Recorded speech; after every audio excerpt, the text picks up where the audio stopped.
परमादरणीय श्री पप्पू अंजाना जी यद्यपि अपने बुंदेलखंड से हैं लेकिन महानगर कानपुर में रहते हैं। मोनिका आश्रम के संचालक श्री पप्पू अंजाना जी, सुंदर प्रस्तुति, बहुत सुंदर समागम था। भगवान भोलेनाथ के प्रतिदिन की भांति आज भी दर्शन कर रहा था। इन हाथों से जो ही पुष्प को अर्चित कर रहा था तो ये हाथ एकाएक ठटक से हो जाते हैं, रुक क्यों जाते हैं। ये कौन कह रहा, सावधान। ये किसने सेज सुलगती कर अपनी मैया निपुटी बनाने को ये युकला कौन रहा जो कह रहा सावधान। ये धरा क्यों धधकती है, आसमान क्यों फटा जा रहा, ये देवताओं के मुख पर आज मुस्कान कैसी। ये कौन मेरे ओर चला रहा, सावधान कहने वाला कौन। भगवान भोलेनाथ आप तो नित्य प्रतिदिन की भांति कैलाश पर्वत को छोड़ के हमारी लंका में दर्शन देने आया करते थे। भगवान भोलेनाथ आप नित्य प्रतिदिन की भांति जो हुई मैं आपके मंदिर में पूजा आराधना उपासना करने प्रस्तुत हुआ करता था तो आप मेरी आंखों को ठंडक देने हेतु कैलाश से उतरकर लंका में उपस्थित हो जाया करते थे। लेकिन आज क्या कारण है भोलेनाथ, आज ये देवता क्यों मंद मंद मुस्कुरा रहे हैं। ये शरीर उल्टा लटका लंका में लेकिन भेष बदल कहा जाता है। ये पूरब दिशा की ओर यक्ष किन्नर गंधर्व ये सभी भेष बदल कर जाने वाले कहा कौन है। आज क्या मां काली का खपर खाली हो गया या परशुराम ने फरसा पुनः उठाया है या त्रिपुरारी की तीसरी आंख खुली या चक्रधारी का चक्र चल गया। बताओ भोलेनाथ, नहीं बताओ योग माया से ज्ञान कर लूंगा। ओम नमः शिवाय, ओम नमः शिवाय। ओह ज्ञात हो गया, रचा स्वयंवर सीरथ ध्वज ने सम्मुख काल मेरा लाने को। सीरथ ध्वज सावधान हो जाओ, ये रावण सीधे लंका से मथुरा की ओर प्रस्थान करेगा। आज जो भी नर नाहर या नारायण का अवतारी इस धराधाम पर आया है उससे सीधे सीधे मुलाकात करेगा। देखूंगा कैसा नर नाहर है जो रावण को देता चुनौती है। युगों युगों से प्रतीक्षा करा, आज ठुकराई उसने मेरी पुजौती है। क्यों रावण पूजा क्या करे, रावण की पूजा है अत्याचार करना, घमंड कहते हैं रावण घमंडी है। रावण ने इतना किया है इतना पाया है तब वो घमंडी है। कहते रावण पापी है ना, अगर रावण पापी है तो ये देवता सबसे पहले पापी है। इसलिए आज अगर वो ब्रह्म आया है इस धराधाम पर तो ये रावण सबसे पहला उद्देश्य आए। रावण ने उस ब्रह्म को भी विवश कर दिया इस धराधाम पर आने के लिए। अगर वो ब्रह्म आया है तो रावण के बदौलत, इसलिए वो रावण जाएगा उस ब्रह्म के दर्शन करेगा लेकिन झुकेगा नहीं, क्योंकि बोया पेड़ बबूल का तो फूलों की आस नहीं करते। दिया तामसी दे अगर तो पूजा पाठ की आस नहीं करते। आशीष दे दिया है हमको, तो हमसे घंटा घड़ियाल नहीं बजेंगे। इसलिए अब जाना चाहिए मिथिला। सावधान। नमः शिवाय। ओम नमः शिवाय। नागेंद्र हाराय, त्रिलोचनाय, भस्मांगरागाय, महेश्वराय, नित्याय, शुद्धाय, दिगंबराय, तस्मै नकाराय ओम नमः शिवाय। भोलेनाथ, आपका मनमानस में ध्यान कर रहा था, लेकिन ये अचानक कणकोलों में कौन कह रहा सावधान। ये कालकूट पीने वाले, ये कालकूट पीने वाले कैलाश छोड़। हे भोलेनाथ अब विदित कराओ, हे भोलेनाथ अब विदित कराओ, ये तूफान उठे या आंधी, पत्ते के समडोल उठी क्यों मेरी अचल समाधि। भोलेनाथ, आज मेरी समाधि भंग होने का कारण क्या है, मैं आपका ध्यान धारण करके देखूंगा। हर हर महादेव, हर हर महादेव, हर हर महादेव। विदित हो गया, विदित हो गया। जन्मी जाकर दिव्य धारा में, ये जन्मी जाकर दिव्य धारा में वो सीता परम पुनीता। हर्षित होकर नृपति जनक ने रचो स्वयंवर सीता। राजा जनक के द्वारा सीता का स्वयंवर। सीता साधारण नहीं, जगदम्बा जानो जी सीता, जो जगत की मां है वो है सीता। फिर दीप दीप के भूपति नाना, अगर जगत की मां है जानकी, तो जगत के पिता के साथ संबंध होगा। अगर जगत की मां है जानकी, तो फिर उस नारायण से उठा मिलन होगा। लेकिन फिर राजा जनक ने ये दीप दीप के राजाओं को बुला करके मिथिला में जमघट तैयार कर रखा है। यो देख रहा हूं आकाश मार्ग से अभी भी ये सारे के सारे राजा गण उधर पधार रहे हैं, लेकिन देख रहा हूं एक विमान, अद्भुत विमान है। ये तो मन की गति से चलने वाला है, ये साधारण नहीं। एक बार कुबेर पर धावा, पुष्पक चांद जीत ले आवा। दशानन रावण, खूब जानता हूं तुझको, खूब जानता हूं तुझको। तू जिस जगह पर जाएगा, अपनी मनमानी उस धरती पर कुछ ना कुछ करके दिखलाएगा। लेकिन ठहर रावण, ठहर लंकापति, तुझे मनमानी नहीं करने दूंगा। अपने जीते जी शीरध्वज का ये अपमान नहीं होने दूंगा। सावधान, मैं भी मिथिला की ओर प्रस्थान कर रहा हूं। हर हर महादेव, हर हर महादेव, हर हर महादेव। भोलेनाथ के पावन पिनाक, बड़े पुत्र बाणासुर का प्रणाम स्वीकार करो। ओम नमः शिवाय। और शंकर भगवान की ध्यान रहे, ये बड़ा ही शुभ कार्य हो रहा है। मिथिला सुना करता था बहुत सुंदर मिथिला है, देख भी रहा हूं बहुत सुंदर। यही मिथिला है जहां गार्गी जैसी महिलाओं को भी, स्त्रियों को आज संतों की श्रेणी पर रख दिया गया। यही वो मिथिला है जहां अष्टावक्र जैसे, सतानंद जैसे आचार और कुलाचार उपस्थित है। लेकिन देख क्या रहा, ओह भगवान भोलेनाथ के पावन पिनाक, ये रावण भगवान शंकर के तदुपरांत आपको प्रणाम करता है, कोटि कोटि प्रणाम करता है। प्रणाम स्वीकार हो। सभा करा दो भाई, जो भी धनुष यज्ञ में भाग लेने वाले हैं, सीधे सीधे भाग ले।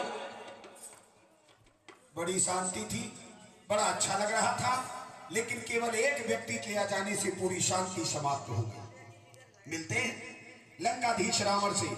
विश्व सर्वानंदन उत्तम कुल के राजा, जय जय भोलेनाथ की। ब्रह्मा से वारिच, वारिच से कश्यप, कश्यप से हिरण्यकश्यप, हिरण्यकश्यप से प्रहलाद, प्रहलाद से बैलोचन, बैलोचन से बलि, बलि पुत्रवाल। जय जय भगवान शंकर। आपने कहा समाज भंग कर दी जाए। सभा, अब मैं चाहूंगा कि हमारे धर्मेंद्र भैया साहेब जितने अब पीछे बैठे हैं आगे आ जाओ। आनंद लेने के लिए कोई तो होना चाहिए। आनंद बिना शुल्क के नहीं मिलता है, व्यक्ति को शुल्क देना पड़ता है, चाहे समय का हो चाहे अर्थ का हो। समय दोगे तब आनंद मिलेगा। क्या कह रहे हो? सभा करा दो बंद। अच्छा ईमानदारी से बताओ, सभा को समाप्त करने का अधिकार किसका है? जो सभापति है। सभा को समाप्त करने का अधिकार किसका है? जो सभापति है। आप समाप्त करने वाले कौन हो सकते हैं? पहली बात तो आपको सभापति बनना चाहिए, तब सभा समाप्त करने की घोषणा करनी चाहिए। अपनी वाणी को अल्प विराम देता हूं। यहां सभापति कौन? सभापति जो हो सो बना रहे, लेकिन ये त्रिभुवन विजेता रावण स्वयं अपने आप को यहाँ सभापति मानता है और स्वयं कहता है सभा को बंद करा दिया जाए। क्यों?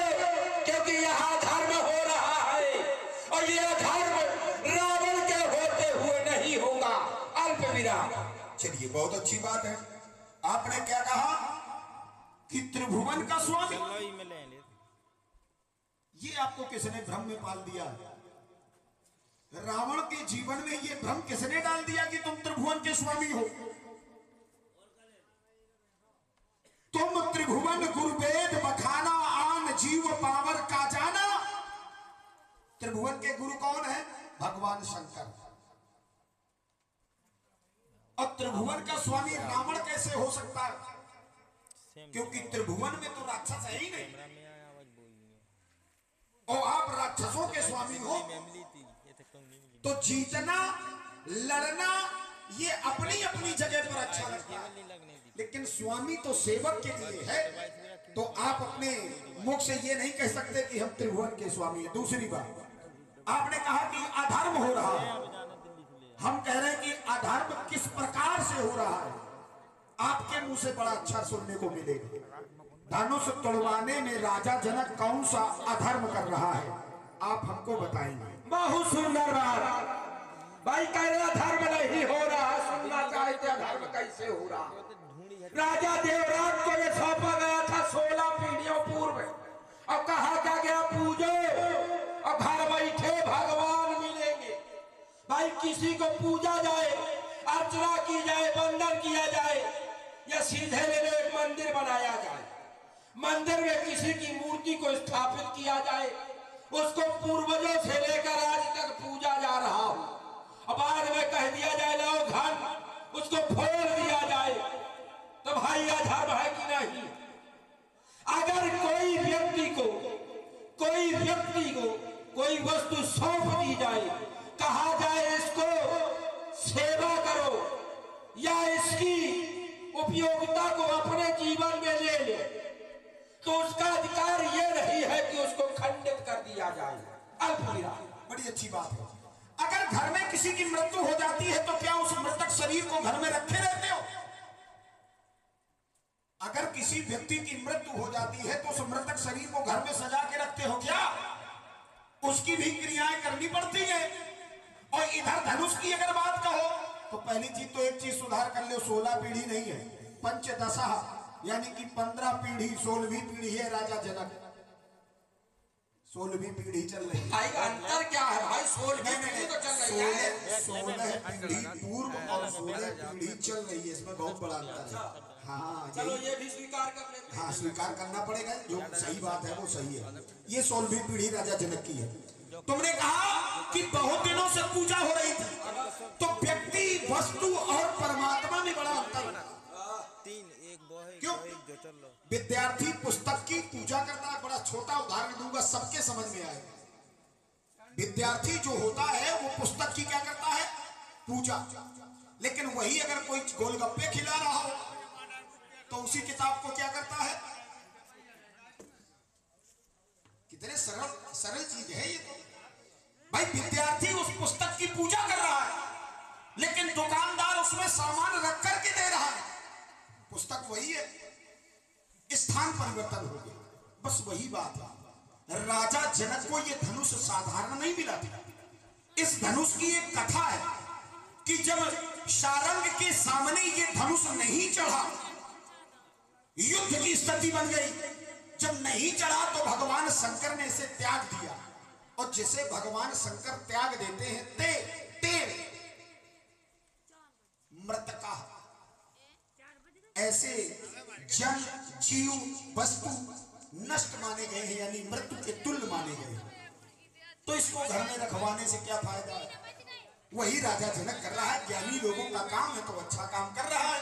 जास ज्ञान रविभाव निष्णासा वचन किरण मुनि कमल विकासा। तो फिर राजा जनक कोई गलत काम नहीं कर रहा। बहुत सुंदर। आपके द्वारा पहले तो कह दिया गया कोई पुस्तक है अगर शिष्य उसमें पढ़ रहा है, बाद में गोलगप्पा वाला आ जाए, वाह।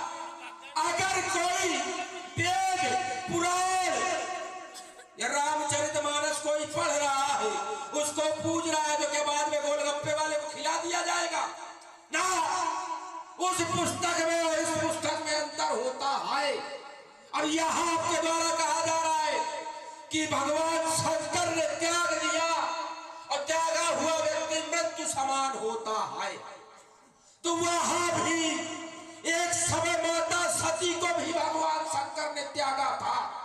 और जब त्यागा तो वहां उन्होंने देह का त्याग किया, और जब देह का त्याग किया तो हुआ क्या? प्रलय।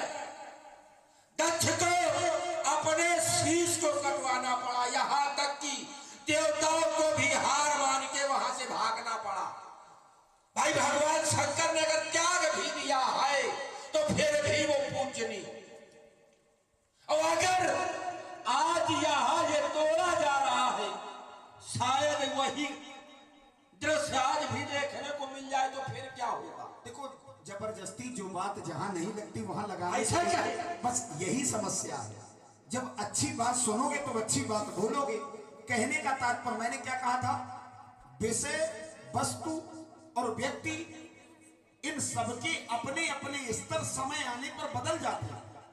वही पुस्तक, मेरी बात को अच्छे से अभी भी सुन लेना, वही पुस्तक विद्यार्थी के लिए पूजनीय है, लेकिन दुकानदार उसमें वो अपनी बिक्री कर रहा है। पुस्तक वही है, समय और स्थान के परिवर्तन से उसके मान में परिवर्तन आ गया। जिस प्रकार से क्षत्रिय शस्त्र की पूजा करता है, ब्राह्मण शास्त्र की पूजा करता है।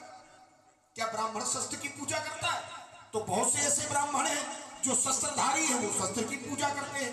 तो व्यक्ति, वस्तु, समय के आधार पर विपर्य को प्राप्त होते हैं, और ये अपनी अपनी स्थिति, इसमें कोई जबरदस्ती करने की जरूरत नहीं है। लेकिन आपने एक बहुत अच्छी बात कही, बोले भगवान शंकर ने सती जी का त्याग किया था। हाँ, किया था। सती जी का देहावसन हो गया, यानी उन्होंने योग अग्नि में अपने शरीर को नष्ट कर दिया। तो भगवान शंकर ने क्रोध किया, इधर काहे नहीं कर रहे? भगवान शंकर ने इन्हें भी त्यागा है। हाँ, ये भी बात सही है। लेकिन जिस समय सती जी को त्यागा था तो उनके साथ में कुछ शंभुगण गए थे। धनुष को त्यागा तो क्या इनके साथ कोई आया है? क्या कोई नहीं आया। जिस समय सती जी ने योग अग्नि में अपने शरीर को चलाया तो करने लगे मखखीस, वही जो साथ में गए थे वो यज्ञ विध्वंस करने लगे। लेकिन जब हारने लगे तो समाचार देने भगवान शंकर के पास पहुंच गए। समाचार जब शंकर पाए तो वीरभद्र करि को पठाए। तो ऐसी स्थिति यहां कुछ महाराज है नहीं। इसलिए आप ना बल का ना शस्त्र का पैमाना बनेगा, रण क्षेत्र बनेगी मिथिला। यदि आज कोई बहाना बनेगा, टूटेगा धनुहा मिथिला में। सुन लो हे दस्कंधर, ये धार धाराएगी धरनी और सीधा तेरा फट जाएगा। आए बाली के लाल, आज तू बेमौत मारा जाएगा। काटूंगा छाटूंगा तेरी हजार भुजाओं को। ये शंकर भगवान सहित ये रौद्र रूप दिखलाऊंगा। ये सभा में जितने बैठे राजागण उनको मार मार भगाऊंगा। इसलिए कहता हूं बलि के लाल, आज नहीं धनुष कर्षण होगा, और होगा अगर धनुष कर्षण तो चमचम चमकेगी चंद्रहास, ये रणचंडी का नर्तन होगा, लाशों के लग जाएंगे ढेर, फिर रावण के होते हुए आज नहीं धनुष कर्षण होगा। ये गधे का शस्त्रबाण खा, ये जीवन नहीं, और युद्ध में अनंत बाणों का वर्षण होगा। सावधान है लंकापति, ये आज धनुष कर्षण होगा, हो जा सावधान। इस मिथिला में नत मम बाणों का वर्षण होगा, धनुष कर्षण होगा। हंसना फाड़ दी जा तो बताओ, हाय कौनों के छाती में बार तोड़ के दिखाओ भाई, कोई की छाती में बार हो तो टोरो, ये रावण खड़ा है, ठीक सुनो, आज पता चल जाएगा। इधर क्या कह रहे हो?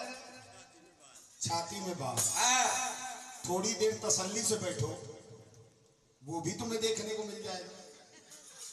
भाई रावण के होते हुए जब तक रावण है, होते क्या मर जाओगे क्या? क्या हम क्या मर जाएंगे भाई रावण जब तक है, छोड़े कोई नहीं, तुम्हें तोड़ के देख लो। तो मैं भगवान शंकर की कसम है यहीं बैठो। ये तो नियत अच्छी नहीं है। अगर खुद तोड़ने की नियत से आए हो तो ये अच्छी है, क्योंकि हर राजा जनक के मित्र है।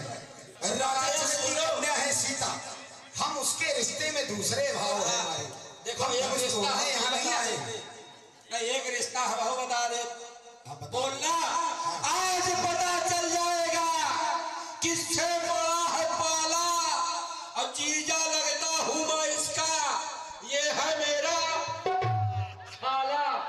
अरे सारे सुधर जा, बेमौत न मर, यहां से भाग जा। ठीक, इधर आओ, थोड़ा आगे आओ। मैं ब्याह चीज इसीलिए कहता हूँ, गलत लोगों के साथ रहोगे तो गलत चीजें सीख जाओगे। इधर आओ, इधर इधर इधर आओ, सामने आओ। यहाँ तुम देख लो। नहीं इधर आओ, इधर आओ। लो, हम तुम्हारे साले किस रूप में लगते हैं ये बताओ। बैलोचन कुमारी बलि की पुत्री बज्रज्वाला कुंभकर्ण को ब्याही। पुत्री थी कि बहन थी? पुत्री थी। अरे राम राम, अरे राम राम, तुम्हारी बुद्धि भ्रष्ट हो गई है लगता है। हमारी बुद्धि भ्रष्ट नहीं है। बुआ हमारी ब्याही थी कुंभकर्ण को, बहन नहीं ब्याही थी।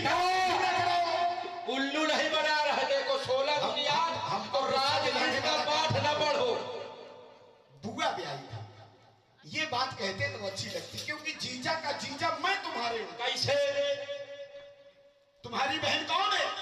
सुपनखा। और सुपनखा का पति कौन है? कोई नहीं। अरे धिक्कार है तेरी जिंदगी में। क्यों? और विद्युत जीवा मेरा साला है, विद्युत जीवा की दो बहने, अच्छा, और दोनों मुझको ब्याही। ना विद्युत जीवा हमारा जीजा है ही नहीं। अब तुम ना मानो, तुम तो क्यों कभी नहीं मानते तो भाई, अगर होता तो मार क्यों डालते? ये तो अपनी बहन से जाके पूछो कि जीजा है कि नहीं। भाई बहन से क्या मतलब, हम नहीं मानते। तुम तो अपने बाप को नहीं मानते, तो मैं क्या करूं? कैसे नहीं मानते? भाई तुम अपने पिता को नहीं मानते, मां नहीं मात, पिता नहीं देवा, मां नहीं मात, पिता नहीं देवा। भाई माता पिता को तो मानता है, लेकिन देवताओं को नहीं मानता। पहले उसको भी सोच के बोलो। फिर किसी ने गलत पढ़ा दिया इसको। फिर किसी ने गलत पढ़ा दिया। देखिए जबरदस्ती का देखिए महाराज, अगर बात रखते हो तो थोड़ी अच्छी अच्छी चीजें सीखो, बोलने लायक जो बोली जा सके। मां नहीं मात, पिता नहीं देवा, साधुन सन करवावै। पिता नहीं देवा क्यों होता है भाई? जबरदस्ती में अगर नहीं शब्द तो वहां लगा दोगे तो वहां पे मात्राएं पड़ जाएंगी। सोठा की मात्राएं, चौपाई की मात्राएं, दोहा की मात्राएं, छंद की मात्राएं, और बताओ कवित्व की भी बताओ। बुद्धि भ्रष्ट हो गई है। अगर तुमने वहां किसी भी तरह से एक मात्रा अधिक लगा दी, आपने हस्व का दीर्घ कर दिया, दीर्घ का पुलुत कर दिया, यही ना पता होगा तुम्हें। पुलुत माने क्या होता है? अच्छा ये बताओ, तुम्हारे द्वारा कहा जा रहा है माता पिता को नहीं मानता। हाँ, अगर माता को न मानता होता तो बार बार भगवान शंकर को कैलाश से लंका लेके ना जाता। जबरदस्ती की बातें। जबरदस्ती की बात है क्यों? सीधे सीधे चौपाई कह रही है कि मां नहीं मात, पिता नहीं देवा, साधुन सन करवावै सेवा। नहीं देवा। पाखंडी कही बात। अरे पाखंडी होगा तू। हमने तो सुना था जिभ्या अग्रभागे चतुर्वेदा मध्यांतरे खरशास्त्रा अभ्यंतरे अष्टदश पुराणेषु इसीलिए तो मान रहे और हैं। हमें नहीं पता है अगर तुमने सुना है हमें तो नहीं उसको पता। मानो भाई, जब सुना है तो मानो।